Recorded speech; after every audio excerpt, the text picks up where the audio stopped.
Kabanata 566, ang hinaharap na kaluwalhatian. Alam ni Michael na nagtatanong si Martin tungkol sa sikreto ng pamilya Hudson S. Gayunpaman, hindi niya intensyon na sabihin sa kanya ng direkta. Mga nadagdag. Anong ibig mong sabihin? Nagkunwaring hindi naiintindihan ni Michael. Natawa si Martin. Michael, alam mo ang sinasabi ko. Nabalitaan kong natapos mo na ang iyong huling misyon at nahuli mo si Jamie. Dapat sinabi sa iyo ng lolo mo ang sikreto ng pamilya. Tanong ni Michael, bakit sigurado ka na may sikreto ang pamilya natin? Napangiti si Martin at sinabing, pagkabalik ni Marisa galing England, specially siyang pumunta sa akin. Sinabi niya na pumunta siya upang tanungin ang iyong kapatid na si Jessie. Sinabi ni Jessie na ang iyong pamilya ay walang anumang mga sikreto at sadyang ginagawang mahiwaga ang kanilang sarili.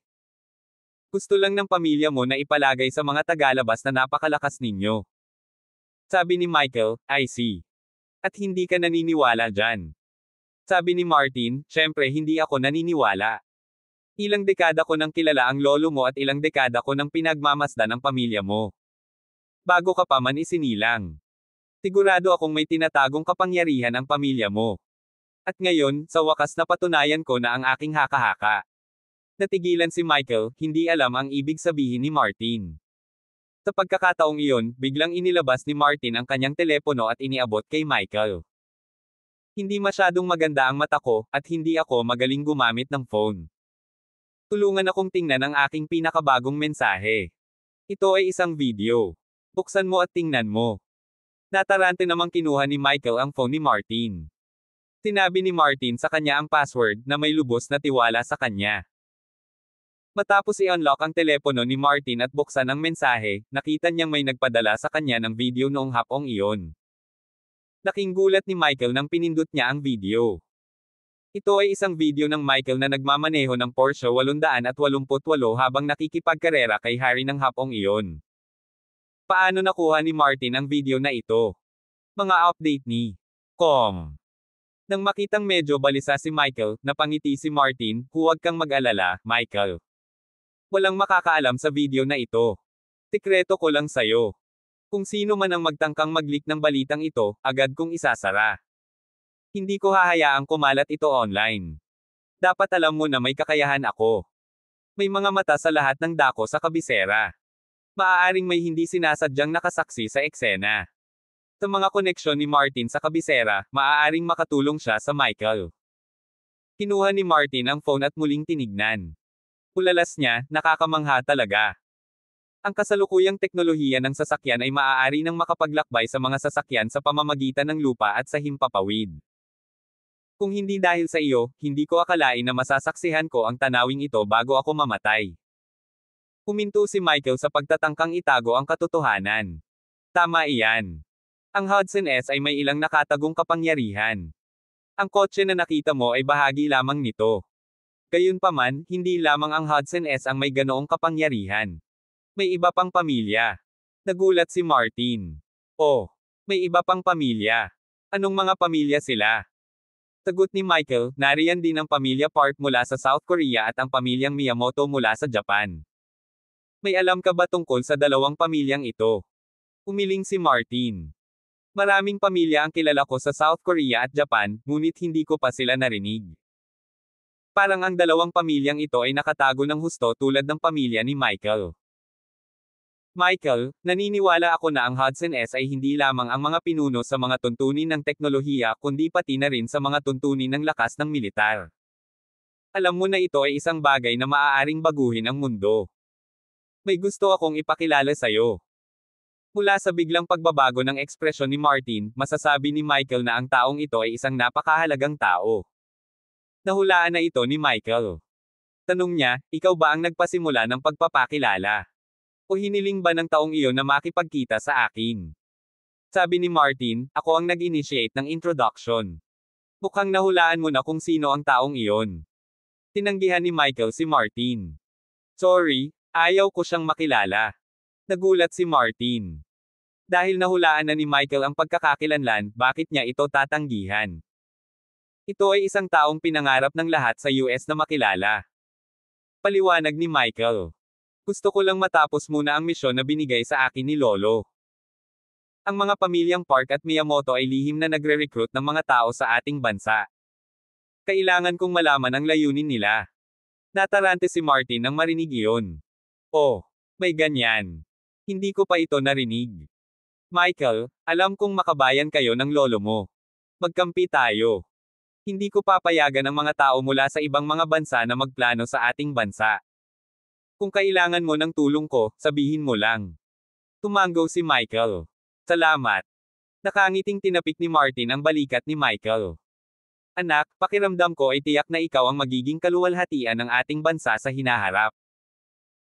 Si Michael ay gumugol ng maraming taon sa ibang bansa, at ang mga taong tulad nito ay kadalasang may malabong pangunawa at katapatan sa kanilang sariling bansa. Maaaring hindi rin nila tiyak kung saan sila tunay na kabilang. Gayunpaman, ang tatlong magkakapatid na Hudson ay tinuruan na maging makabayan mula sa murang edad. Tiniyak ito ng lolo ni Michael.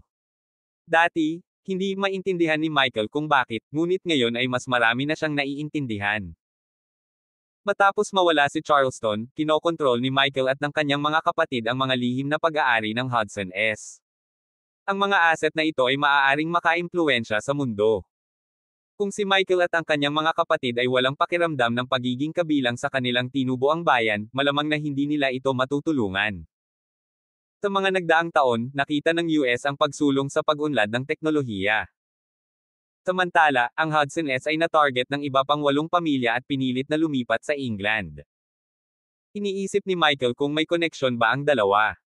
Pero sa kabila nito, tumango si Michael na nakangiti. Huwag kang mag-alala. Ako man o mga kapatid, ipagmamalaki natin ang ating bansa. Masasabi ko sa iyo ng napakalinaw na talagang kakampi mo ako. Tumulo ang luha ni Martin nang marinig iyon. Niyakap niya si Michael. Salamat. Mahigit kalahating oras ang pag-uusap nilang dalawa. Pagbaba nila ay tapos na silang kumain. Napilitan si Marisa na pumunta dito. Kaya naman, handa siyang umalis pagkatapos ng hapunan. Sa sandaling iyon, lumapit si Michael sa tabi ni Lauren at bumulong, "Honey, pwede mo bang kuhanan ng litrato ang nanay mo noong bata pa siya?" Hindi maganda ang relasyon ni na Michael at Marisa. Nabuo na ito sa puntong pwede na silang magsampalan. Dahil dito, hindi nararapat para sa kanya na humingi ng larawan ng kanyang biyenan. Kaya naman, hiniling niya kay Lauren na gawin ito para sa kanya. Tumingin si Lauren sa kanya ng may pagdududa. "Huwag mong sabihin sa akin." Kabanata 567, gusto ko ang larawan. Nang makita ni Michael ang kakaibang ekspresyon ni Lauren, alam niya kaagad na nag-o-overthink ito sa mga bagay-bagay. Sa katotohanan, maraming mga kaso ng mga biyenan at mga manugang na lalaki na may relasyon. Nagmamadaling paliwanag ni Michael. "Huwag ka masyadong mag-isip. Gusto ko lang makita kung gaano ka kapareho sa nanay mo noong bata pa siya." Ngumiti ng matamis si Lauren. "Sige, hintayin mo ako." Lumapit si Lauren kay Marisa at tinanong, "Nay, bakit mo sinusuot ang jacket mo? Babalik ka kaagad pagkatapos ng hapunan." Manatili ng kaunti pa.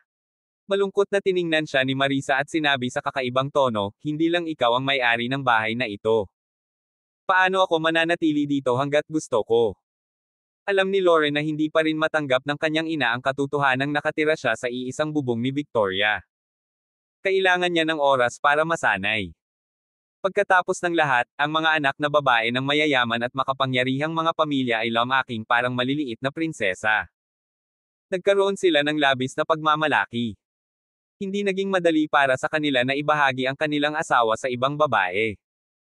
Sinabi ni Lauren, "Nay, mayroon ka bang mga larawan mula sa iyong mga kabataan? Padalhan mo ako ng isa." Sabi ni Marisa, "Gusto mong makita ang mga litrato ko noong bata pa ako? Madali lang yan. Pumunta ka na lang sa washroom at tumingin sa salamin. Noong bata pa ako, katulad mo lang ako, mas maganda lang." Ngumiti si Lauren. Alam niyang medyo narcissistic ang kanyang ina. "Nay, ipadala mo na lang sa akin. I want to see it," masungit na sabi ni Lauren. Sabi ni Marisa, "Wala akong mga litrato ng mga kabataan ko sa aking telepono. Kung gusto mo silang makita, kailangan mo akong umuwi." Tinaman ni Lauren ng masamang tingin si Michael. Naramdaman ni Marisa na may mali. Sino ang gustong makakita ng litrato ko? Mga update ni Pakiramdam ni Lauren ay walang dapat itago, kaya sinabi niya ang totoo. Michael. Agad na naging kakaiba ang kapaligiran sa bulwagan. Si Stephen, na nakatayo sa gilid habang hinahangaan ang ilang kaligrapya, ay natigilan. Naguguluhang tumingin si Marisa kay Michael. Sobrang awkward ng pakiramdam ni Michael. Bakit ganyan ang tingin sa kanya ng mga biyenan niya? Hindi kaya tingnan ng manugang ang mga litrato ng kanyang biyenan. Mabilis na paliwanag ni Michael. Oo, madalas kong marinig na sinasabi mo na kamukha mo si Lauren noong bata ka pa, kaya gusto kong makita kung ano ang hitsura mo noong bata ka pa. Ngumiti si Stephen. Huwag kang makinig sa kalokohan ni Marisa. Paano siya may kukumpara kay Lauren? Nainis si Marisa nang marinig ito. Paanong hindi ako may kukumpara sa anak natin? Noong pinakasalan mo ako noon, ako ang #1 beauty sa capital, okay? Ganti ni Stephen. Noong panahon na iyon, walang gaanong kagandahan sa kabisera. Ang pagiging top mo ay walang patunay. Mas marami na ang magaganda ngayon at mas matindi ang kompetisyon. Ang aming anak na babae ay ang tunay na pakikitungo. Nilagay ni Marisa ang kanyang mga kamay sa kanyang bewang. Stephen. Hindi yan ang sinabi mo noong niligawan mo ako noon. Pinuri mo ako na para akong Diyosa at nabighani ka sa akin noong nakita mo ako. Sinabi mo pa, na maganda ang balakang ko at kaya kitang bigyan ng mga anak. Stephen. Lahat. Talagang mabigat ang kanyang biyenan. Naglakas loob siyang magsabi ng mga ganoong bagay sa harap ng nakababatang henerasyon. Tila labis ang hinanakit ni Marisa kay Stephen. Mabilis na humingi ng awa si Stephen. Sige, tama, nagkamali ako. Ikaw ang pinakamaganda, okay. Pinipilit ko lang purihin ang aming anak. Bakit ka nagseselos? Pero sa totoo lang, Michael, isa talaga ang biyenan mo sa mga nangungunang dilag sa panahong iyon noong bata pa siya. Maaari kang sumama sa amin pauwi upang tingnan ang mga larawan. Napatingin si Marisa kay Michael. Dahil gusto mong makita kung ano ang hitsura ko noong bata pa ako, bumalik ka sa amin. Napakaganda ng iyong dalawang asawa. Naniniwala ako na ikaw ay isang tao na pinahahalagahan ang hitsura higit sa lahat. Sana ay maging mas magalang ka sa akin sa hinaharap pagkatapos makita ang aking mga larawan at mapagtanto kung gaano ako kaganda. Huwag mo akong sampelan ng walang dahilan sa hinaharap. Sa huli, binanggit muli ni Marisa ang sampal. Mukhang maaalala niya ang pangyayaring iyon magpakailanman. Naunang bumalik sina Michael, Lauren at Marisa sa pwesto ni Marisa. Dumiretso si Marisa sa kanyang kwarto at may nakitang photo album sa bedside table niya. Ang album ay mukhang medyo napetsahan. Ang mga album ng larawan ay isang bihirang tanawin sa modernong panahon na ito. Pinaliktad ito ni Marisa bago kumuha ng litrato. Inabot niya ito kay Michael. Ito ay isang larawang kuha noong ika-20 kaarawan ko. Tingnan mo. Kinuha ni Michael ang litrato. Bagamat medyo luma na ang litrato at hindi ganoon kaliwanag ang imahe, natulala pa rin siya sa babaeng nasa loob nito. Si Marisa ay nakasuot ng isang sexing mahabang damit. Umupo siya sa isang baitang habang nakakross ang mga paa. May hiwa ang damit, kitang-kita ang mga balingkinitan niyang binti. Mas payat si Marisa noon. Ang kanyang buhok ay medyo kulot at napakababae, sa estilo ng 1980s, at ang kanyang ngiti ay kaakit-akit. Talagang namangha si Michael sa mukha nitong kabataan. Masyadong maganda. Ang edad ay ang pinakamalaking kaaway para sa mga kababaihan. Kahit gaano pa kay-oman si Marisa at kung gaano kahusay ang kanyang mga skincare products, 40 years old na siya. Hindi na siya makabalik sa kanyang 20s. Napansin ni Marisa ang nakatulala na mukha ni Michael, hindi napigilan ni Marisa na mapangiti ng may pagmamalaki. Paano na? Ang ganda ko nung bata pa ako, diba? Kamukha ko ba si Michelle Pfeiffer? Natigilan si Michael. Michelle Pfeiffer. Napahawak si Marisa sa kanyang noo. Say, hindi na alam ng mga bata ngayon kung sino si Michelle Pfeiffer. Aktres ang sinasabi ko. Sa tingin ko siya ang pinakamagandang artista. Kung nakita ni Michael ang mga larawan ni Michelle Pfeiffer noong bata pa siya, malalaman niya na ang batang si Marisa ay kapantay ng superstar na ito. Napakaganda. Hindi napigilan ni Michael na humanga sa larawan. Napabuntong hininga din si Lauren. Sobrang ganda talaga ng nanay ko noong bata pa siya. Hindi ko man lang akalain na kasing ganda mo ako. Tuwang-tuwa si Marisa. Ang kaninang galit niya ay agad na natangay ng kanilang pambobola. Nakangiti si Marisa mula tenga hanggang tenga habang inagaw ang litrato. Kayong dalawang brats, sa tingin ba ninyo ay makakahanap lang kayo ng ilang dahilan para purihin ako pagkatapos ng pag-aaksaya ng oras ko ngayong gabi? Mangarap pa. Nagsimulang isipin ni Marisa na ginagamit lang ito ni Michael bilang dahilan para purihin siya at pabor. Gayunpaman, talagang narito si Michael upang kunin ang kanyang larawan.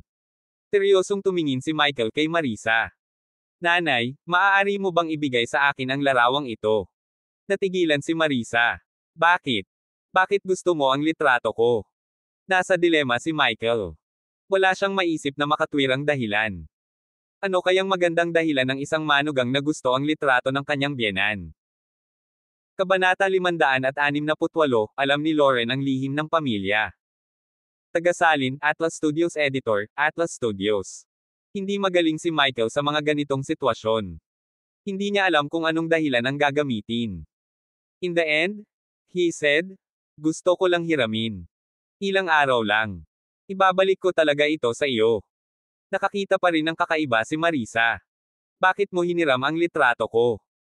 Ayaw sabihin ni Michael kay Marisa ang tungkol sa lalaking South Korean. Sumagot siya, upang tingnan ito. Tanong ni Marisa, look. Saan? Napatulala si Michael. Saan? Anong ibig sabihin ni Marisa? Sabi ni Lauren, Nay, gusto lang ni Michael na hanggan ang kagandahan mo noong bata ka pa. Alam na alam ko ang ugali ni Michael.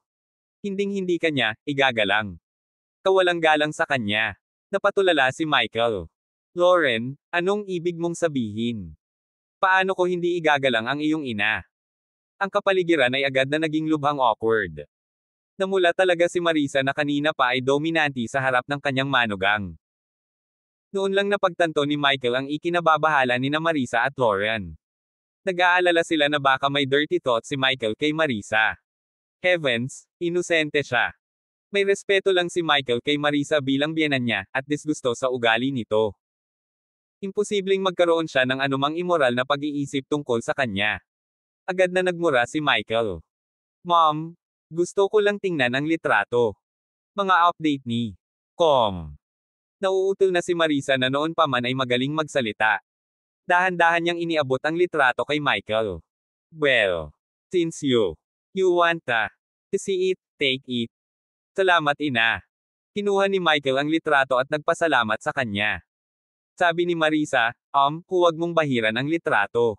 Lauren. Michael. Naging awkward na naman ang atmosphere.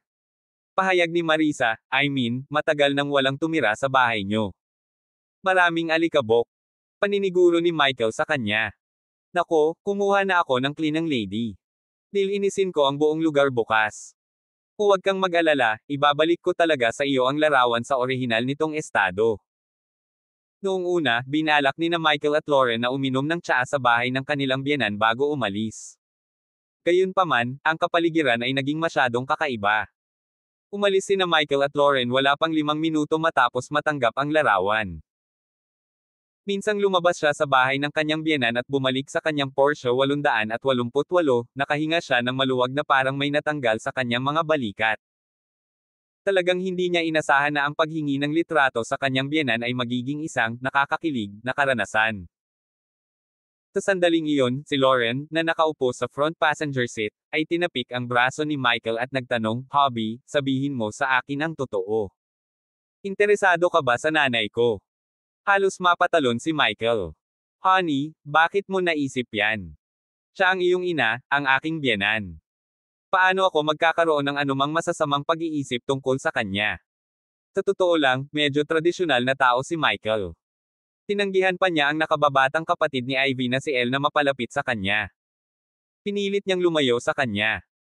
Kung hindi dahil sa sobrang pananakit ng pamilya Camden kay Michael kaya gusto niyang maghiganti, hindi sana siya nakitulog kay Elle. Alam ang karakter ni Michael, kumbinsido si Lauren. Nagtataka siyang nagtanong, bakit gusto mo ang litrato ng aking ina? Si Lauren ang opisyal na asawa ni Michael. Noon pa man ay plano niyang sabihin sa kanya ang sekreto ng pamilya Hudson.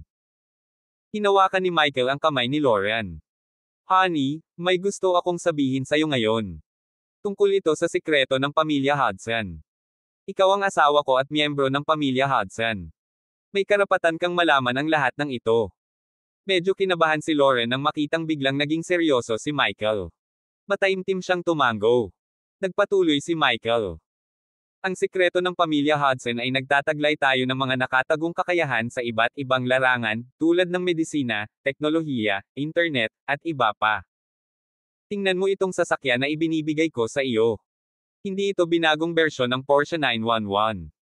Ito ay isang Porsche 888. Maaari itong magbago ng kulay o lumipad sa himpapawid. Sandaling natigilan si Lauren. Maaaring lumipad ang kotse na ito.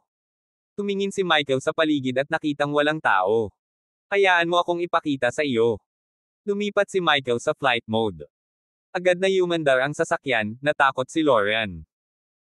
Dati, nagtaka si Lauren kung bakit magbibiyahe si Michael ng Porsche 911 mula sa Inglaterra, gayong madali naman silang makakakuha nito sa kabisera.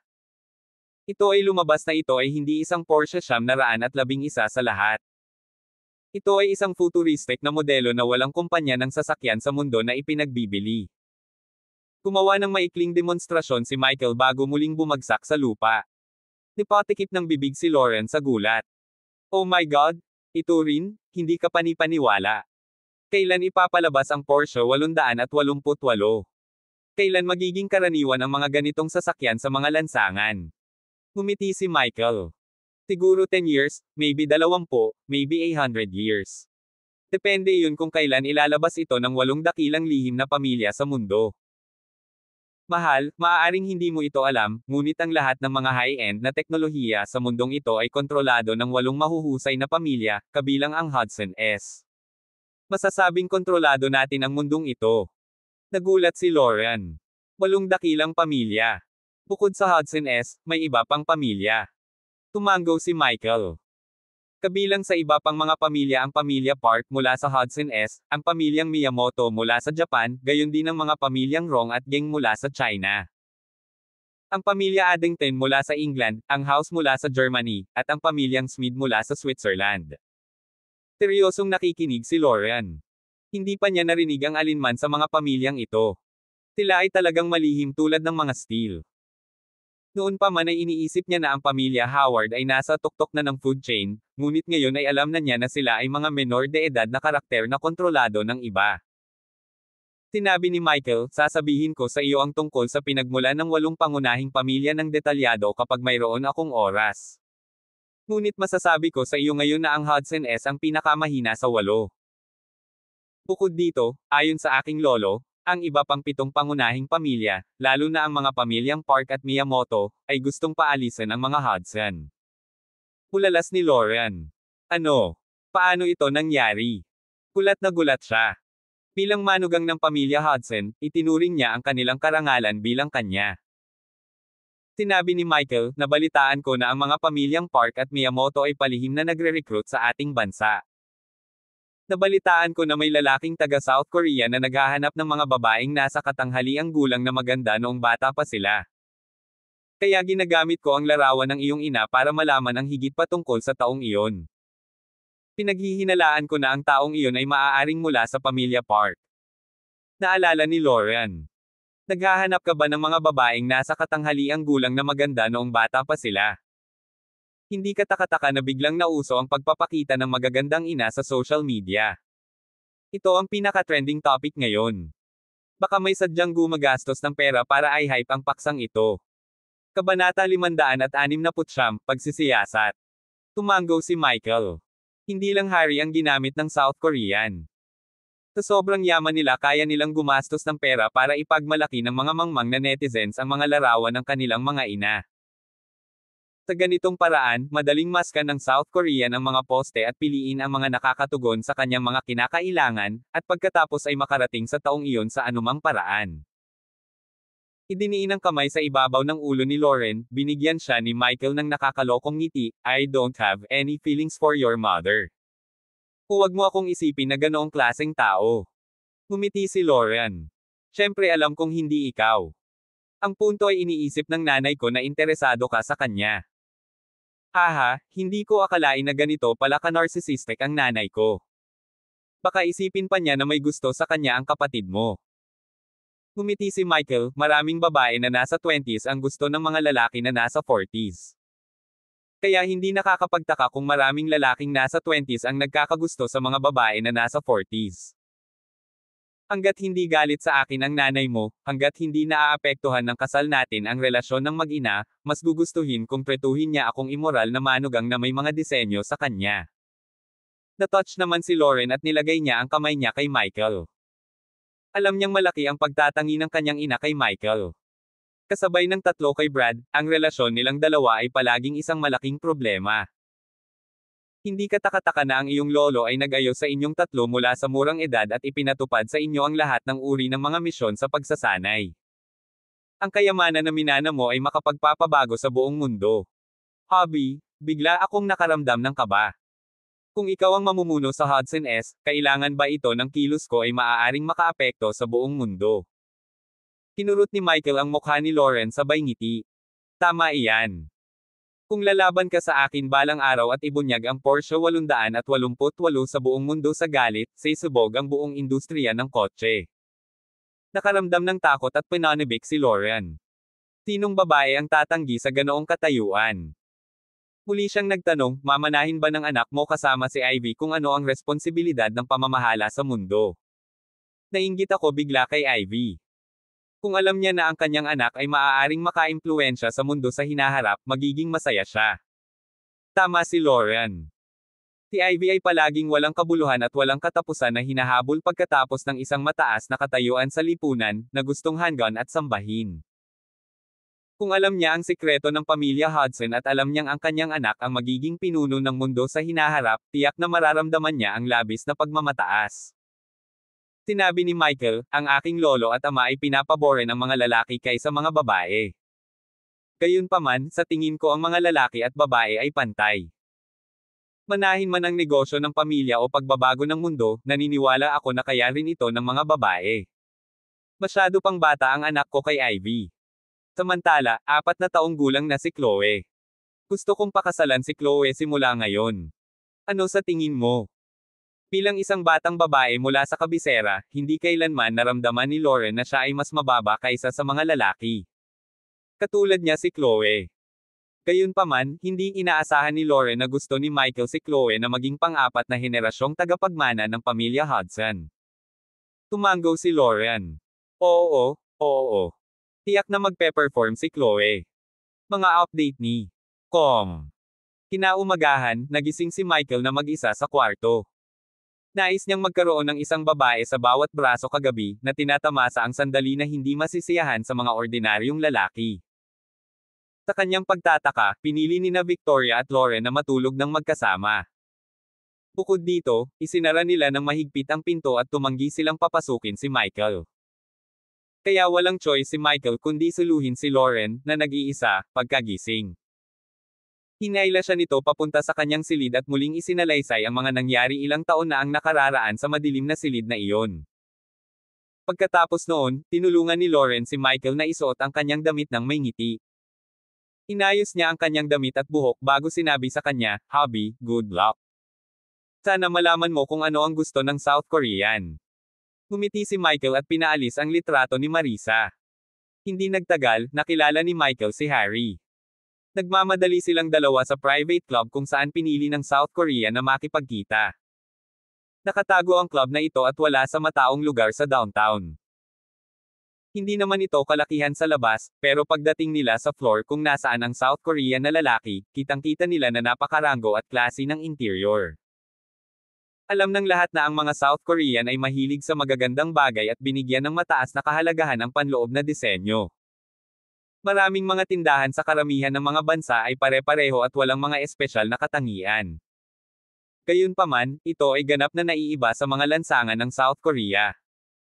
Espesyal at maganda ang palamuti ng bawat tindahan. Ang South Korean ay abala sa ibang tao at sina Michael at Harry ay kailangang maghintay ng kalahating oras bago sila ipatawag. Nang sa wakas ay pumasok siya sa silid, nakita ni Michael ang isang tipikal na mukhang South Korean na lalaki na nakasut na may trim na figure at salamin.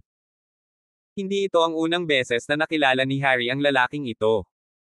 Nagkusa siyang maglakad pasulong at makipagkamay. Long time no see. Hayaan mong ipakilala kita.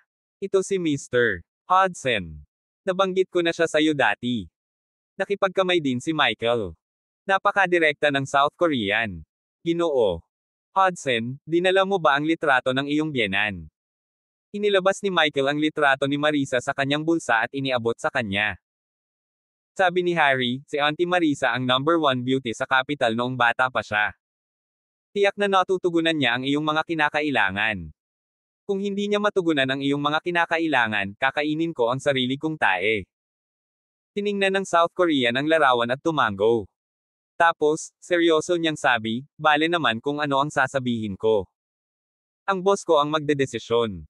Maghintay sandali. Ipapadala ko ang litrato sa boss ko. Iniskan ng lalaki ang larawan sa kanyang telepono at ipinadala ito sa kanyang amo. Sa isang pribadong mansyon sa Seoul, South Korea. Isang nasa katanghaliang gulang na lalaki ang nakaupo sa isang rattan chair, na nasiyahan sa serbisyo ng 2 dilag sa tabi niya. Ang isa sa kanila ay minamasahe ang kanyang leeg habang ang isa naman ay nagpapakain sa kanya ng ubas. Ang 2 dilag na ito ay bata pa at nasa kasaganaan ng kanilang buhay. Ang isa ay parang mga 20 taong gulang na siya, habang ang isa naman ay parang nasa 30 taong gulang na siya. Young-suk, Yeon, nagsilbi kayong dalawa sa akin kagabi. Sa katunayan, ang mga babaeng may sapat na gulang ay marunong maglingkod ng mas mabuti sa mga lalaki. Hahaha, sa pagmumukha mo lang, sinong makakapagsabi na ang pinagsama-sama mong edad ay mahigit 70 na? Habang nagsasalita ang nasa katanghaliang gulang na lalaki, walang konsensya niyang inabot ang 2 kababatang babae. Hindi nang ahas na lumaban ang 2 dilag. Mula sa kanilang ekspresyon at kilos, mahirap sabihin kung talagang handa silang pagsilbihan ang nasa katanghaliang gulang na lalaking ito. Nagring ang phone ng middle-aged na lalaki. Ang telepono ay hindi isa sa mga sikat na modelo sa merkado. Sa halip, ito ay napakaliit at mukhang isang bank card. Kasabay ng pag-wave ng kanyang kamay ay agad na lumitaw ang screen sa kanyang harapan bilang holographic projection. Nakita niya ang litrato ni Marisa noong bata pa ito. Agad siyang natigilan at nakalimutan pang lunoko ng uba sa kanyang bibig. Ang nasa katanghaliang gulang na lalaki ay ganap na natulala. Talagang may napakagandang kagandahan sa US. Kabanata 570, ang boss mo ay si Park Chan-young. Ang nasa katanghaliang gulang na lalaking ito ay si Park Chan-young, ang ikalawang henerasyon ng lihim na pamilya ng South Korean Park. Sa virtual na laro, siya ang bumangga sa Michael. Siya ay nasa early 30s at maganda ang pananamit. Mukha siyang balingkinita na may suot na damit, ngunit hubot-hubad, maskulado talaga siya. Sa background at hitsura ng pamilya ni Park Chan-young, maaari niyang makuha ang sinumang babae na gusto niya. Kaya naman, hindi na siya interesado sa mga ordinaryong babae, lalo na sa mga babaeng kasing edad niya. Pakiramdam niya ay hindi naman ito mapanghamon. Mas gusto niya ang mga mature na babae, ngunit sa kabilang banda, nakita niyang medyo matanda na ang mga ito. Sa makatuwid, hiniling ng taong ito sa pangkat ng medikal na pananaliksik ng pamilya Park na lumikha ng isang espesyal na gamot. Nang makita ni Park Chan-young ang litrato ni Marisa noong bata pa ito, hindi niya napigil ang purihin ito. Ipinakita pa niya ang litrato nito sa 2 babaeng kasama niya.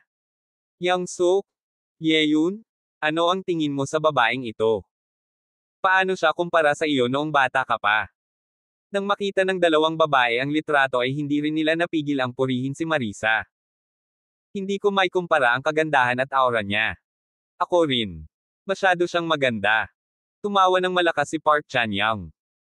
Bagamat palagi kong minamaliit ang mga dayuhang dilag noong dekada 1980 ay higit na nakahihigit sa South Korea. Sa US lang, mayroon silang Michelle Pfeiffer, Demi Moore at Farrah Fawcett. Ngunit ang South Korea ay mayroon lamang Kim Hee-sun. Habang nagsasalita, tiningnan niya ang litrato ni Marisa at ngumiti. Sayang naman na magiging middle-aged na babae ang ganoong kagandahan. Pinigyan ako ng Diyos ng ibalik sa kababaihan ang kanilang kabataan. Gusto kong ibigay ang Reg Along ito sa lahat. Si Park Chan-young ay kumilos na parang siya ang Diyos. Sumagot siya sa kanyang nasasakupan, SS. Si SS ang evaluation ni Park Chan-young sa itsura ni Marisa. Mga update ni. Sa isang pribadong clubhouse sa Kabisera. Nang matanggap ng South Korean ang sagot ng kanyang amo, tumawa siya ng malakas at sinabi kay Harry, "Congratulations! Gustong-gusto ng amo ko ang biyenan ng kaibigan mo at binigyan siya ng napakataas na ebalwasyon. Para pasalamatan ka sa pagtulong sa akin na makahanap ng napakagandang kagandahan, bibigyan kita ng $800,000 bilang gantimpala." With that, naglabas ang lalaki ng isang box sa cabinet at ibinigay kay Harry. Narito ang $800,000 na cash. $800,000. Tuwang-tuwa si Harry. Hindi niya akalain na ganoon kalaki ang pabuya. Nang buksan ni Harry ang kahon at nakita ang mga mapanuksong kwente sa loob, tumingin siya kay Michael. "Eto, kumuha ka ng $500,000. Kukunin ko ang natitirang $300,000. Paano kung ganoon?" Nanatiling walang ekspresyon si Michael. Nang makita iyon, nagpatuloy si Harry, "Paano ito? Kumuha ka ng $600,000 at kukuha ako ng $200,000.